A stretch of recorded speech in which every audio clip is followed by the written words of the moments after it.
നമസ്കാരം. വേദാന്ത വെബ്സിന്റെ പുതിയൊരു വീഡിയോയിലേക്ക് എല്ലാവർക്കും സ്വാഗതം. അപ്പോൾ എല്ലാവർക്കും ഈ വർഷത്തെ നവരാത്രി, അതായത് വരാഹി നവരാത്രി എടുക്കാൻ സാധിച്ചു എന്ന് കരുതുന്നു. എടുക്കാൻ കഴിയാത്തവർ വിഷമിക്കേണ്ട, ഇനി നിങ്ങൾക്ക് പല അവസരങ്ങളും വരുന്നതായിരിക്കും. ഏറ്റവും പ്രത്യേകമായിട്ട് അറിയേണ്ടത്, വരാഹി ദേവിയുടെ പൂജയോ വിളക്കോ എടുക്കണമെങ്കിൽ ആദ്യം വരാഹി ദേവി അതിന് നിങ്ങളെ പ്രാപ്തരാക്കണം. അല്ലെങ്കിൽ വരാഹി ദേവിയാണ് തീരുമാനിക്കുന്നത് ആരൊക്കെ അമ്മയുടെ വിളക്കെടുക്കണം എന്നുള്ളത്.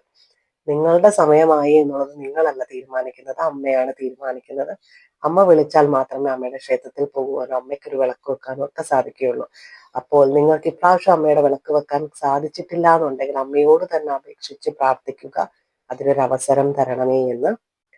ഇന്നത്തെ വീഡിയോയിൽ കുലദേവത പൂജ അല്ലെങ്കിൽ കുലദേവതയ്ക്ക് വേണ്ടിയിട്ട് വിളക്ക് എങ്ങനെയാണ് വെക്കേണ്ടത് എന്ന് നോക്കാം. നമ്മൾ ഏതൊരു ദൈവത്തെ വിളിച്ചാലും നമ്മളുടെ കുലദൈവത്തെയും സ്ഥലദൈവത്തെയും വന്ദിച്ചതിന് ശേഷമാണ് നമ്മൾ പ്രാർത്ഥിക്കുന്ന ദൈവത്തിനെ വിളിക്കേണ്ടത്.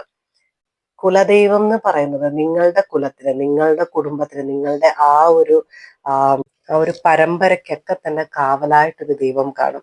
ആ ദേവതയാണ് കുലദേവത എന്ന് പറയുന്നത്. ഏറ്റവും വലിയൊരു തമാശ എന്ന് പറയുന്നത്, ഇപ്പോഴത്തെ കാലത്ത് മിക്കവാർക്കും ആർക്കും അവരവരുടെ കുലദേവത ആരാണെന്ന് പോലും അറിയില്ല, അല്ലെങ്കിൽ അവരുടെ കുടുംബക്ഷേത്രം ഏതാണെന്ന് പോലും അറിയാത്ത അവസ്ഥയിലാണ്. പലരും നോക്കിക്കാൻ വരാറുണ്ട് കുടുംബക്ഷേത്രം ഏതാണ്, അവരുടെ കുലദേവതയാണ്, കുടുംബദേവത ഏതാണെന്ന് കണ്ടെത്താനായിട്ട്. അപ്പോൾ അതൊക്കെ നിങ്ങളുടെ മുൻപുള്ള ജനറേഷനിലൊക്കെ ജീവിച്ചിരിക്കുന്നവരുമായിട്ടൊക്കെ ചോദിച്ചിട്ട് മനസ്സിലാക്കി വെക്കുന്നതാണ് ഏറ്റവും നല്ലത്. അതല്ല നിങ്ങളുടെ കുലദേവത അറിയത്തില്ലെങ്കിൽ കൂടിയും നിങ്ങൾക്ക് ഈ പൂജ അല്ലെങ്കിൽ ഈ ഒരു വിളക്ക് കുറെ നാൾ വെച്ച് കഴിയുമ്പോഴത്തേക്ക് നിങ്ങളിലേക്ക് തന്നെ ആ ഒരു ദേവത അറിഞ്ഞു വരുന്നതായിരിക്കും. അത് നിങ്ങൾക്ക് അതിനുള്ള ഡയറക്ഷൻ കിട്ടുന്നതായിരിക്കും. സ്ഥലദേവത എന്ന് പറയുന്നത് നിങ്ങൾ ജനിച്ച് വളർന്ന സ്ഥലത്തുള്ള ദേവത, നിങ്ങൾ താമസിക്കുന്ന സ്ഥലത്തുള്ള ഏത് ദേവതയാണോ ഉള്ളത് ആ ഒരു ദേവതയും കൂടി വന്നിച്ചാൽ മാത്രമേ നിങ്ങളുടെ ഏതൊരു കാര്യങ്ങളും നടക്കത്തുള്ളൂ. പലരും ഗുരുവായൂരപ്പനെ പ്രാർത്ഥിക്കുന്നവരും മൂകാംബിക ദേവി പ്രാർത്ഥിക്കുന്നവരും ആറ്റുകാലമ്മയൊക്കെ പ്രാർത്ഥിക്കുന്നവരും ഒക്കെ കാണും. അതിൻ്റെയൊക്കെ കൂടെ അവർക്ക് നിങ്ങളെ സഹായിക്കണമെന്നുണ്ടെങ്കിൽ, നല്ല വരാഹി ദേവിയാണ് പ്രാർത്ഥിക്കുന്നതെങ്കിൽ കൂടി അവർക്ക് നിങ്ങളെ സഹായിക്കണമെന്നുണ്ടെങ്കിൽ നിങ്ങളുടെ കുലദേവതയും നിങ്ങളുടെ സ്ഥലദേവതയും നിങ്ങൾ പ്രീതിപ്പെടുത്തിയിരിക്കണം. പലരും പറയും വരാഹി ദേവി പ്രാർത്ഥിച്ചിട്ട് ഒന്നും നടന്നില്ല എന്നുള്ളത്. അതിന് പിറകിൽ ഒരുപാട് കാരണങ്ങൾ ഇതുപോലെയുണ്ട്. നിങ്ങൾ ഇതൊന്നും അറിയാതെയാണ് യൂട്യൂബൊക്കെ നോക്കി ഓരോ പ്രാർത്ഥനകൾ ചെല്ലുന്നത്. ഈ പ്രാർത്ഥനകളൊക്കെ ചെല്ലുന്നതിന് മുമ്പിട്ട് തന്നെ നിങ്ങളൊരു ഗുരുവിനെ, അല്ലെങ്കിൽ നിങ്ങൾക്ക് ഇതിനെക്കുറിച്ചൊക്കെ അറിയാവുന്ന ഒരാളുടെ അടുത്ത് ചോദിക്കുക. വരാഹിയമ്മയെ പ്രാർത്ഥിക്കാനാണെങ്കിൽ വരാഹിയമ്മയെ പ്രാർത്ഥിക്കുന്ന സാധന ചെയ്യുന്ന വ്യക്തികളോട് തന്നെ കറക്റ്റ് ചോദിക്കുക. മറ്റുള്ള വ്യക്തികളെക്കാളും കൂടുതൽ അവർക്കായിരിക്കും അതിനെക്കുറിച്ച് അറിയാവുന്നത്. അപ്പം നിങ്ങൾക്ക് കണ്ണിനൊരു പ്രശ്നമുണ്ടെങ്കിൽ നിങ്ങൾ ഏത് ഡോക്ടറിനെ ആയിരിക്കും കാണേണ്ടത്? ഏറ്റവും നല്ലത് നിങ്ങളൊരു കണ്ണിന്റെ ഡോക്ടറെ കാണുക. ജനറൽ ഫിസിഷ്യനെ കണ്ടാലും മതി, പക്ഷെ അവരെക്കാളും ഏറ്റവും കൂടുതൽ അറിവുണ്ടായിരിക്കുന്നത് കണ്ണ് ഡോക്ടർക്കായിരിക്കും. അല്ലാതെ നിങ്ങളൊരു വേറൊരു ഡോക്ടറിനെ പോയി കണ്ടിട്ട്, അല്ലെങ്കിൽ സർജനെ വേറെ ആരെങ്കിലും പോയി കണ്ടിട്ട് കാര്യമില്ല. അതുപോലെ തന്നെ നിങ്ങൾക്ക് ശിവഭഗവാനെ കുറിച്ച് അറിയണമെങ്കിൽ ശിവഭഗവാന്റെ സാധന എടുക്കുന്നവരെ, ധ്യാനം എടുക്കുന്നവരെ, അവർക്കായിരിക്കും മറ്റുള്ളവരെക്കാളും അറിയുന്നത്. വരാഹിയമ്മയെ കുറിച്ച് അറിയണമെങ്കിൽ വരാഹിയമ്മയുടെ സാധന എടുക്കുന്നത് അമ്മയുടെ അനുഗ്രഹമുള്ളവരടുത്തുമാണ് ചോദിക്കേണ്ടത്. പിന്നെ വരാഹിയമ്മയുടെ ക്ഷേത്രങ്ങൾ എന്ന് പറയുന്നത് കേരളത്തിൽ വളരെ കുറവാണ്. അതുകൊണ്ട് തന്നെ ക്ഷേത്രങ്ങളിൽ പോയി പൂജകളൊന്നും കഴിപ്പിക്കാൻ പറ്റാത്തവർക്ക് ഇങ്ങനെയുള്ള സാധന ചെയ്യുന്നവർ വ്യക്തികൾ വഴിയൊക്കെ നിങ്ങൾക്ക് പൂജകൾ ചെയ്യാവുന്നതാണ്. അപ്പോൾ കുലദൈവത്തിനായിട്ട് നിങ്ങൾ എങ്ങനെയാണ് വിളക്ക് വെക്കേണ്ടതെന്ന് പറഞ്ഞു കഴിഞ്ഞാൽ ശ്രദ്ധിച്ച് കേൾക്കുക. ഇതൊരിത്തിരി മനസ്സിലാക്കാൻ ഒരിത്തിരി പാടുണ്ടായിരിക്കും, എങ്കിലും ശ്രദ്ധിച്ച് കേൾക്കുക. ഒരു താലത്തില് കുറച്ച് പച്ചരി ഇടുക, അതിനുശേഷം അതിലൊരു വിളക്ക് വെക്കുക. നെയ്യ് അല്ലെങ്കിൽ കടുകെണ്ണ ഒഴിക്കാവുന്നതാണ്. നെയ്യിട്ട് തിരി വെച്ചിട്ട് വീടിന്റെ പടിഞ്ഞാറേ ഭാഗത്താണ് കുലദേവത സ്ഥിതി ചെയ്യുന്നത്. അപ്പോൾ പടിഞ്ഞാറോട്ടാണ് ദൈവത്തിന്റെ തിരി വെക്കേണ്ടത്.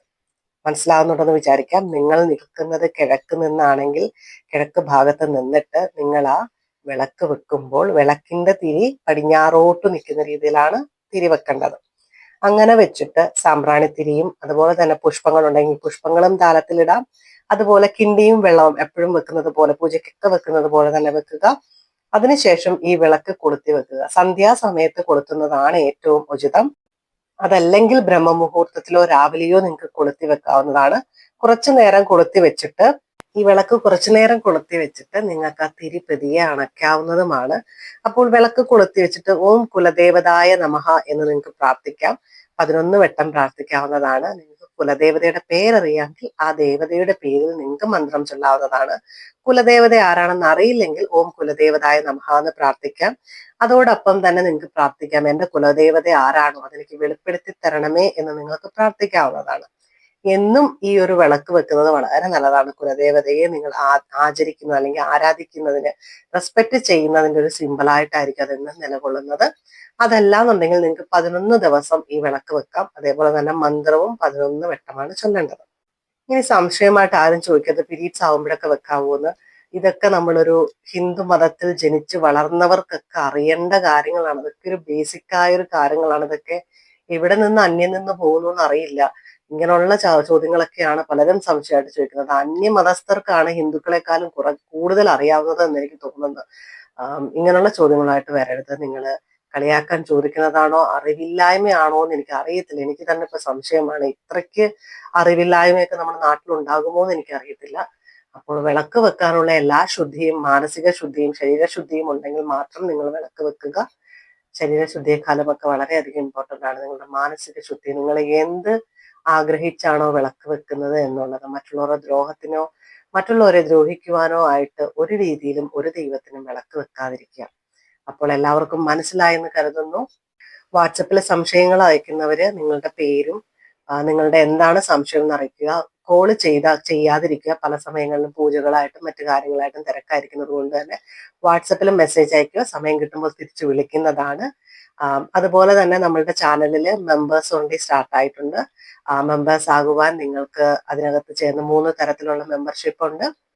സിൽവർ, ഗോൾഡ്, ഡയമണ്ട് എന്ന് പറഞ്ഞിട്ട്, സിൽവർ എന്ന് പറയുന്നത് വളരെ തുച്ഛമായ തുകയുള്ളൂ, 59 രൂപയോ മറ്റേ ഉള്ളൂ.